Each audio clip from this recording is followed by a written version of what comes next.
இப்போ எல்லா படத்தினுடைய ஆடியோ ரிலீஸ் ஃபங்க்ஷன் மாதிரி இங்கே நடக்கல.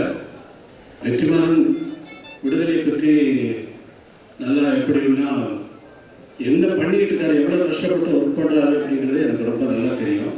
எவ்வளவு டைம் எடுத்தாலும் இது ஒரு ஒரு கற்பனையை உருவாக்குறதுங்கிறது. இப்போ நான் ஒரு பாட்டு போடுறேன்னா அந்த பாட்டு அதுக்கு முன்னாடி அங்கே இல்லை. இப்போ ஜனனி ஜனனின்னு ஒரு பாட்டு போடுறேன்னா அந்த பாட்டு அதுக்கு முன்னாடி அங்கே இருந்ததா எப்படி இருந்தது? அதே போல தான் ஒரு படம் உருவாக்குறதும். வரேன் இங்கே பா சார். இதுக்கு எனக்கு எந்த சம்பவம் இல்லை சார்.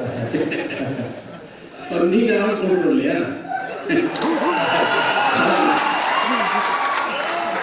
சார் பேசும்போது சொல்லிட்டாங்க சார், தொந்தரவுக்கு மன்னிக்குவோம் சார். எவ்வளோ கோபம் சார்.